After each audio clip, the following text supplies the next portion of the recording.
Bienvenue à toutes et à tous dans cette capsule vidéo 2. Elle est consacrée au même chapitre qui est le régime sinusoïdal forcé, classe de SVSG. Ce qu'on va faire, c'est résoudre ensemble un problème type simple sur ce chapitre. Quel est le titre de l'exercice 1? C'est détermination de l'inductance d'une bobine. Considérons le circuit suivant. Regardons ce circuit.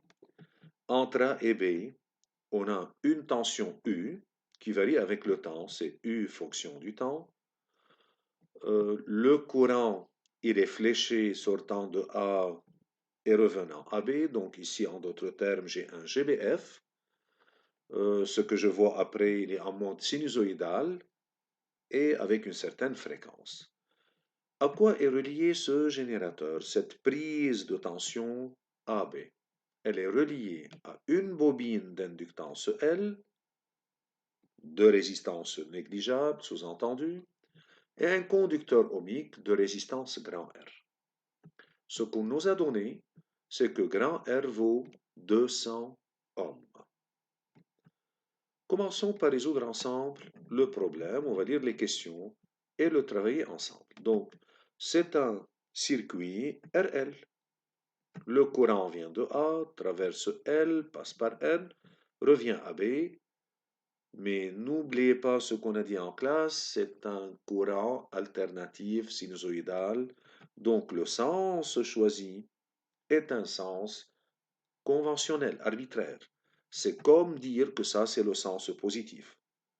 Or, le courant est tantôt dans un sens, tantôt dans l'autre.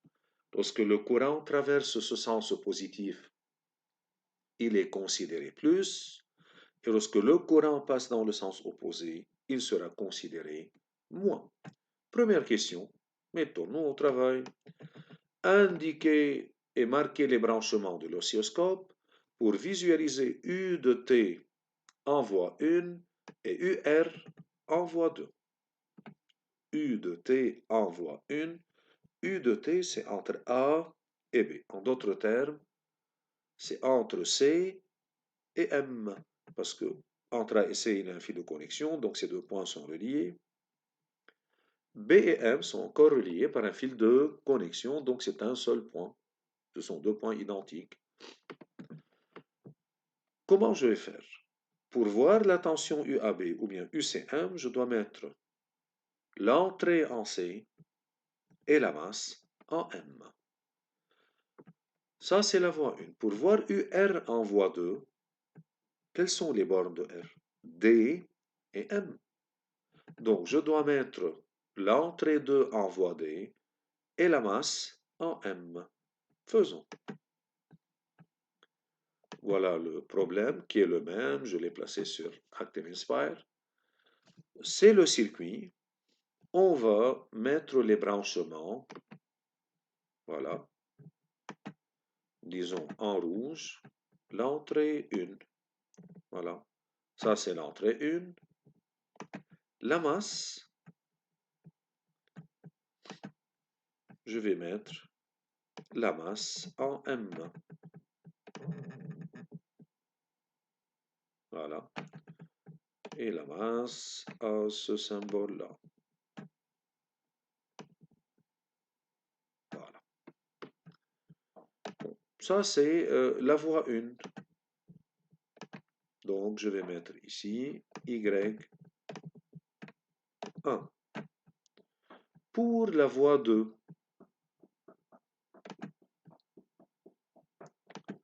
voilà, l'entrée 2, où je dois la mettre.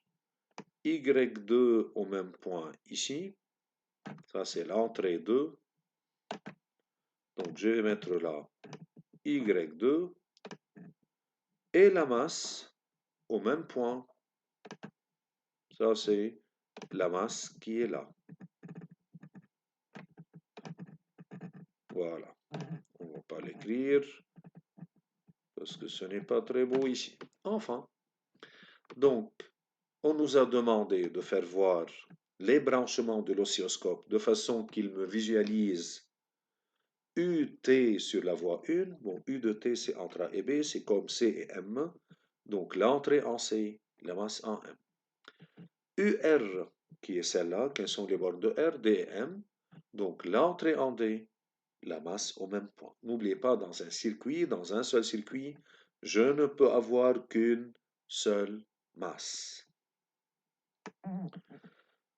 Voyons un peu le problème de nouveau. Indiquer les branchements, on l'a déjà fait. Continue. Le relevé des oscillogrammes a donné les résultats suivants. Voilà les résultats suivants. Déterminer. Donc, on a les oscillogrammes. La voie 1, elle est celle-là. La voie 2, elle est l'autre. Déterminer la période, en déduire sa fréquence et sa pulsation. Voilà. Déterminer la période U de t. Bon, on va écrire la solution ici. On va choisir une autre couleur, disons le bleu. Bon, la période grand T, comment je la calcule? D'après un oscillogramme, je connais calibre voie 1, 2 volts par division, donc c'est SV1, l'échelle verticale. Calibre voie 2, c'est 2 volts par division, encore c'est l'échelle verticale de la voie 2. Base de temps, 0,25 millisecondes par division, c'est-à-dire c'est SH ou bien l'échelle horizontale.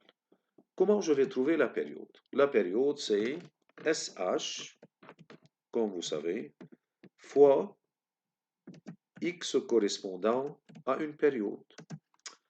À quoi est égal SH? 0,25.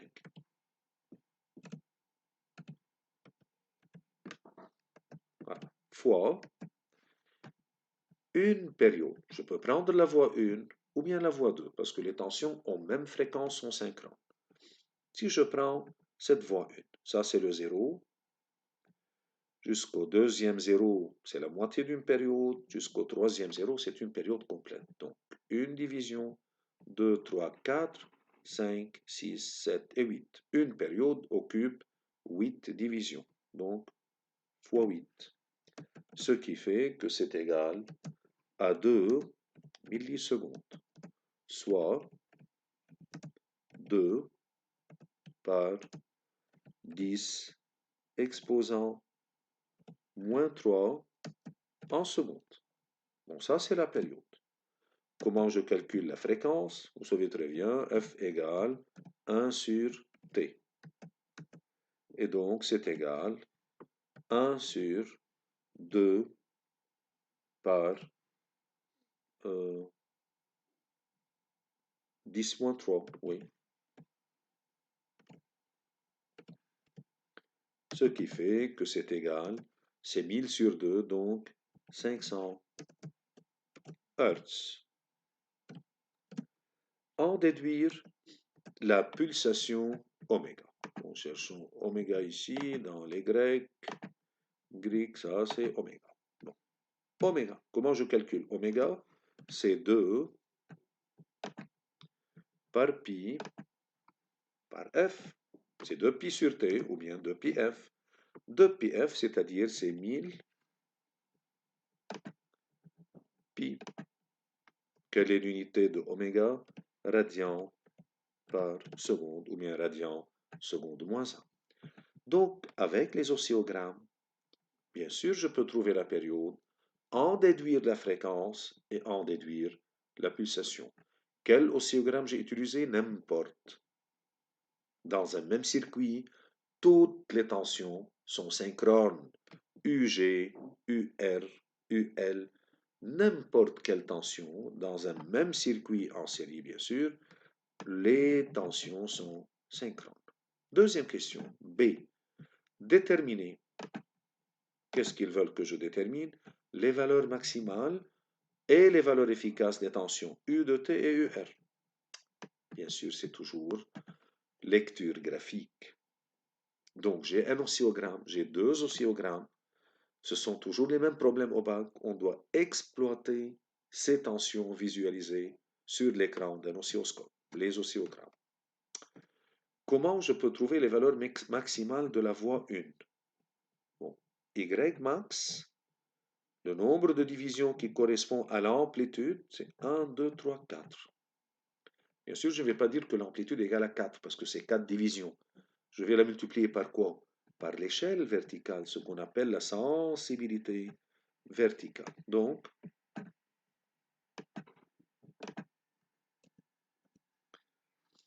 voilà, on va commencer par U maximal, si vous voulez, égale. Comment je peux la trouver? C'est SV1 fois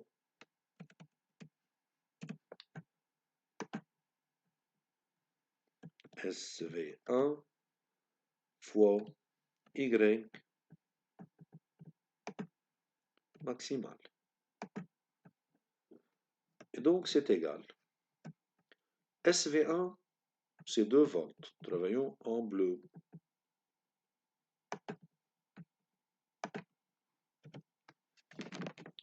2 volts. À quoi est égal Y max de la voie 1? 1, 2, 3, 4. Donc, fois 4. On est en train d'écrire. Non.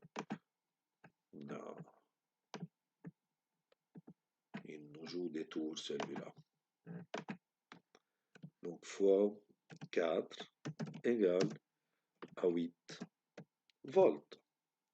Je peux directement déterminer la tension efficace. Ce qui fait que grand U, comment je calcule grand U? C'est U max divisé par racine de 2, c'est-à-dire 8 divisé par 1.414. Et donc, c'est 5.7 volts. Si je veux U, R maximal, c'est égal. Même façon, c'est SV2 fois Y maximal de la voie 2. SV2, c'est encore 2 fois. Voyons Y max de la voie 2. C'est une 2,8 divisions. Évidemment, la figure que j'ai amenée ici, elle est incomplète. Chaque division doit être formée de 5 subdivisions sur l'écran d'un oscilloscope. Donc là, je suppose que c'est une 2,8 divisions à peu près. Alors, ça va être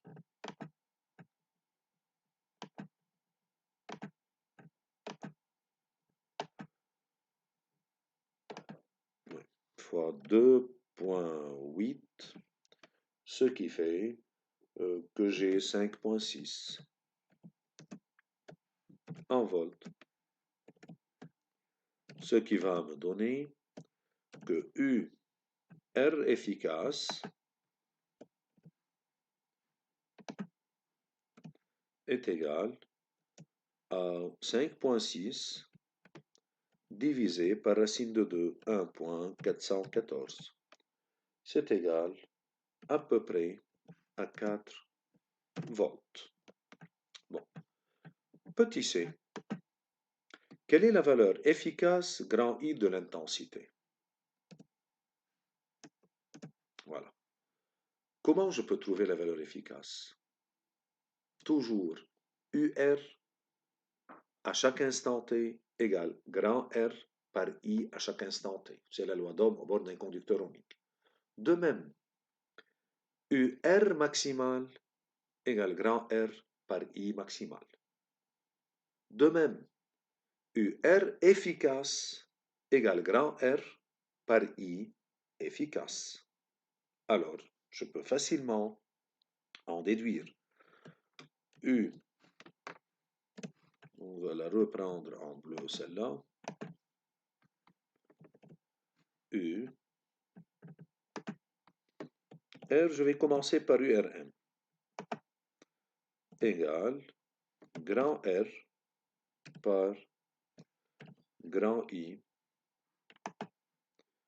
maximal. Et donc,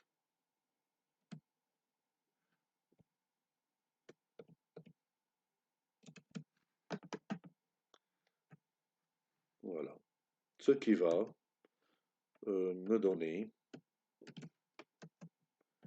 que IM égale UR maximal, on l'a ici, c'est 5,6 divisé par R qui est 200. Et donc, ce qui fait que c'est 0,028, hop, hop, hop, on a oublié l'égal, égale 0,028 ampères. Et grand U égale grand U efficace égale grand R par grand I. Ce qui va me donner que grand I égale grand U, c'est-à-dire ce qu'on a vu avant, ça c'est pas U, c'est plutôt U R qui est égal à RI, UR efficace égale RI, donc I égale UR efficace, donc 4 divisé par 200 ohms, ce qui fait 0,02 ampères. Bon, ça c'est I efficace, ça c'est I maximal qui est là. Troisièmement, déterminer le déphasage phi entre U et I. Ce sont les mêmes questions que vous allez trouver au bac. Le déphasage entre U et I, comme on a vu dans la vidéo précédente et comme vous avez vu en classe, je dois prendre deux arcs de même tendance. Par exemple, ces deux arcs décroissants. Et je trouve que phi égale 2pi par petit d sur grand D. Petit d, c'est le nombre de divisions correspondant au déphasage. Grand D, c'est le nombre de divisions correspondant à une période. Quel est le nombre de divisions correspondant au déphasage? C'est de là jusque là. Une division. Quel est le nombre de divisions correspondant à une période? 1, 2, 3, 4, 5, 6, 7, 8, comme on a vu avant. Et par suite, le déphasage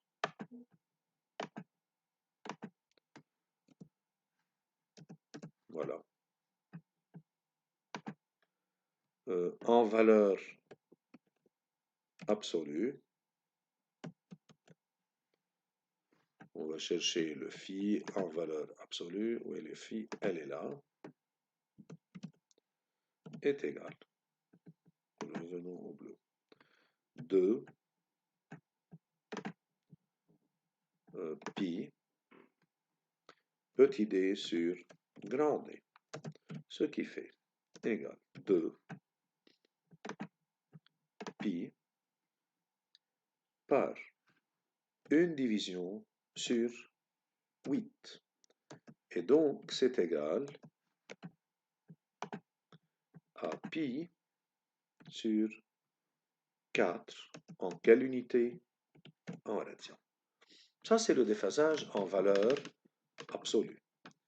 Mais quel est le signe de phi? Bon, ça dépend. Si je veux la phase de U par rapport à I, U, c'est la voie 1. I, comment je peux voir I? N'oubliez pas le déphasage entre UG et I, c'est le déphasage entre UG et UR. Si je regarde là, quel arc coupe l'axe des temps avant l'autre? UG, celui-là. Il coupe l'axe des temps avant UR. Donc UG est en avance sur UR, ou bien UG est en avance sur I. Alors, je peux dire ici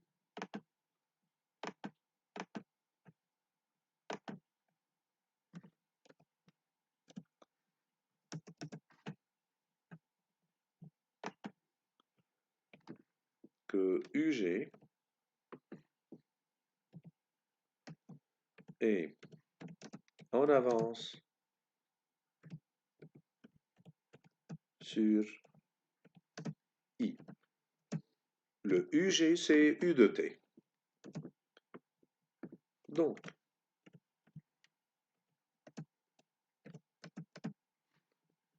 phi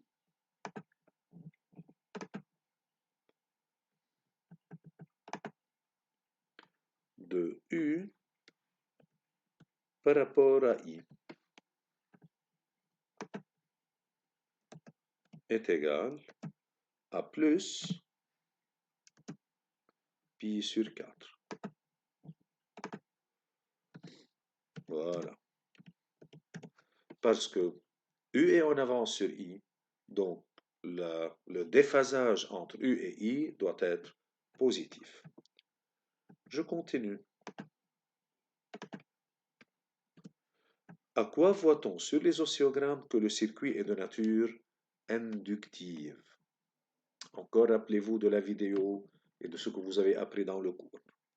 Dans un circuit RL relié à un GBF en mode sinusoïdal, UG est en avance sur I. Dans un circuit RC relié à une source de tension sinusoïdale, UG est en retard sur I. Ici, qu'est-ce que j'ai? Réel. Comment je peux savoir et être sûr que c'est RL, que c'est un circuit RL? D'après les oscillogrammes, je vois que UG est en avance sur I, donc c'est un circuit inductif. Donc je peux dire là,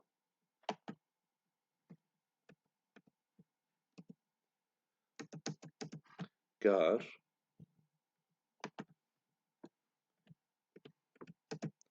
UG est en avance sur I. I à chaque instant et UG à chaque instant, bien sûr, sous-entendu. Je termine avec cette première partie. Voilà. Troisième question. On donne qu'à chaque instant d'expression de l'intensité du courant, I égale Im sinus oméga t. Écrire l'expression de I de t. Bon. Il suffit de savoir Im et oméga, et on les a cherchés. Mais I maximale, elle est égale à 0,028, et oméga, on l'avait cherché avant, c'est 1000 pi. Donc I à l'instant t est égal 0,028 fois sinus de 1000 pi fois t. Et là, je dois mettre à côté l'unité, c'est en ampères, parce que j'ai pris I de t.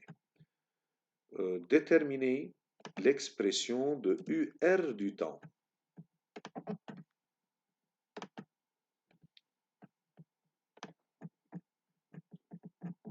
Ouais.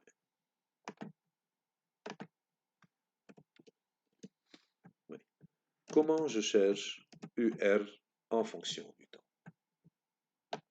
Je sais très bien que UR à un instant t est égal à R par I à chaque instant t.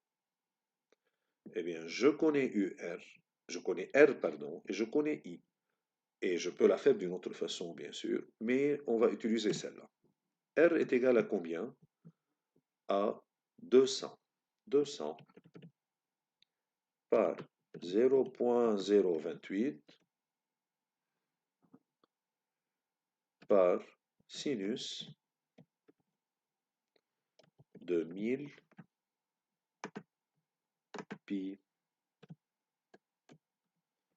t. Ce qui va me donner que U au bord de la résistance à chaque instant t égale 200 par 0,028, c'est égal à 0, non, c'est 5,6, oui. C'est 5,6 sinus 2000 pi t. Quelle est l'unité ici? C'est en volts. Déterminer l'expression de U de t. U de t, c'est-à-dire U aux bornes du générateur. Tendez vos oreilles et faites bien attention à ce que je vais dire. Ça, c'est le circuit. Il y a U du générateur. Il y a U aux bornes de la bobine que je ne connais pas. Il y a UR que je viens de déterminer. Comment je vais déterminer U aux bornes du générateur? Tendez vos oreilles. Toute tension visualisée sur l'oscillogramme, on peut la chercher d'après ses caractéristiques sur cet oscillogramme, sur l'écran de l'oscilloscope. Est-ce que UG n'est pas la voie 1? Si. Est-ce que je ne connais pas son amplitude, sa pulsation oméga et le déphasage qu'elle présente par rapport à I, c'est-à-dire à UR? Si. Donc, toute tension visualisée sur l'écran d'un oscilloscope, je peux la déterminer d'après son oscillogramme sur cet écran. Ne passez pas directement à la loi d'additivité. Toute tension visualisée, si je connais l'autre tension, sa phase, je peux en déduire celle-là, connaissant son amplitude, connaissant sa période et donc sa pulsation et le déphasage correspondant, je peux la déduire. Alors ici, qu'est-ce que je vais faire? Déterminer l'expression de U de t. Voilà. Je vais dire U à chaque instant t s'écrit UM par, puisque I est en sinus, elle a été donnée en sinus, je la prends en sinus. Si I était donné en cosinus, je la prendrai en cosinus. De quoi? De oméga t plus phi. Voilà. Si je regarde cette écriture, je ne connais pas UM son amplitude, mais oui, on l'a cherché. Oméga la pulsation, de même. Phi, c'est la phase de U par rapport à I. C'est le déphasage entre U et I. Je connais la phase de I, elle est nulle, elle est prise comme référence. Alors je remplace et je dirai U à chaque instant t égale. Quelle était la valeur de UM? 8 par sinus. Oméga, c'était 1000 pi fois t plus pi sur 4. Et la phase ici était positive. Si elle était négative, on aurait mis moins pi sur 4. De même, elle est en volts. Voilà. Je vais continuer mon travail. Exprimer deux dernières questions. Exprimer UL en fonction de L et T. Exprimer UL en fonction de L et T. Est-ce que UL est visualisé sur l'écran? Non. Et donc, je dois revenir aux lois d'Ohm, aux lois d'additivité, à toute loi que je connais concernant cette tension aux bornes de ce dipôle correspondant. Maintenant, je travaille avec la bobine d'inductance L de résistance nulle. Et donc, je veux UL en fonction du temps, et cela en fonction de L et T. Alors, je dois appliquer la loi d'Ohm au bord d'une bobine. Comment elle s'écrit? U, L à chaque instant T est égal à grand L par dI sur dt. En fait, c'est RI plus LDI sur dt. Mais puisque sa résistance est nulle, ce qui me reste, c'est LDI sur dt. C'est quoi dI sur dt? C'est la dérivée de I. Mais je connais I, elle est là. Et donc, j'aurai L en fonction, plutôt, pardon, UL en fonction de L et la dérivée de celle-là, donc fonction du temps. Alors, c'est égal L par dI sur dt. Comment je cherche dI sur dt? 0,028 est une constante multiplicative. Sinus de U, à quoi est égale sa dérivée? C'est U' fois cosinus U, c'est-à-dire 1000 pi fois 0,028 fois cosinus. 1000 pi fois 0,028 égale à 28 pi. Alors, L par 28 par pi par cosinus de 1000 pi t. Voilà, je l'ai eu.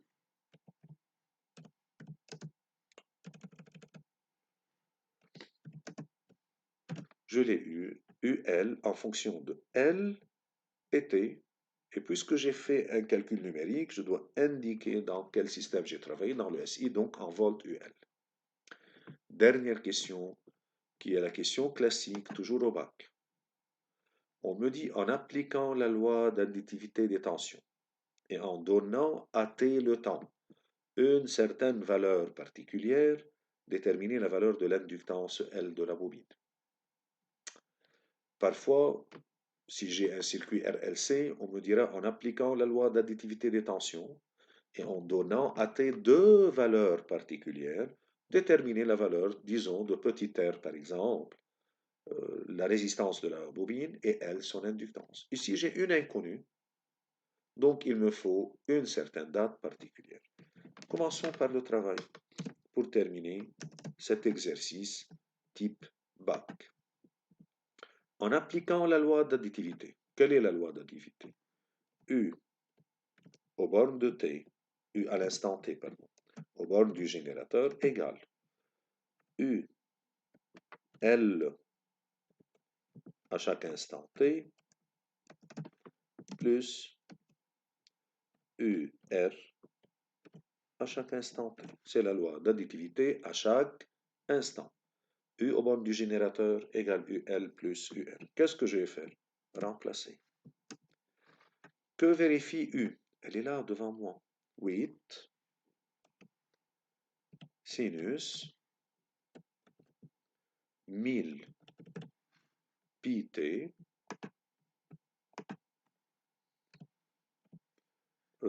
plus pi sur 4 égale. Ça, c'est U. UL, je la mets en fonction de L, égale L par 28 pi par cosinus de 1000 pi t plus UR, elle est ici devant moi, 5,6 par sinus de 1000 pi t. Voilà la loi d'additivité, c'est ce qu'elle m'a donné à tout instant. Donc 8 sinus 1000 pi t plus pi sur 4, ça c'est U, égale UL, L par 28 pi par cosinus 1000 pi t, plus UR, qu'on a cherché là-haut. Voilà. Ça c'est UR qui est ici. Elle est là. 5,6 sinus pi pi t.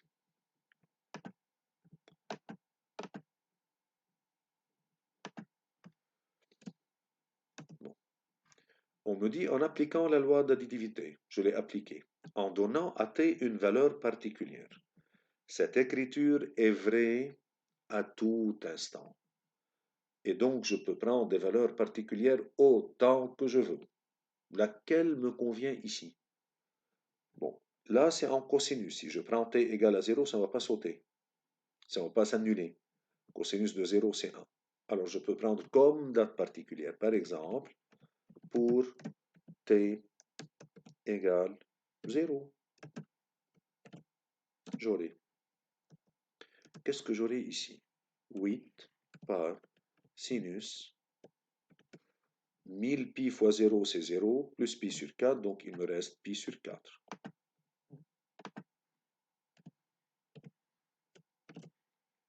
Égale L par 28 pi par cosinus de 0, c'est 1, plus 5,6 par sinus de 0, c'est 0. Donc c'est ce que j'ai obtenu. 8 sinus pi sur 4 égale L par 28 pi. Et donc, je peux déterminer la valeur de grand L, qui est égale à 0,064 si je fais le travail en Henry. Et voilà un problème qu'on a terminé ensemble, qui est un problème typique. Voilà les deux tensions, ça c'est UR et ça c'est UG. Pour deux arcs de même tendance, UG et en avance. Regardez ce point 0, la période se termine là à 0,002, c'est-à-dire la période est de 2 10-3.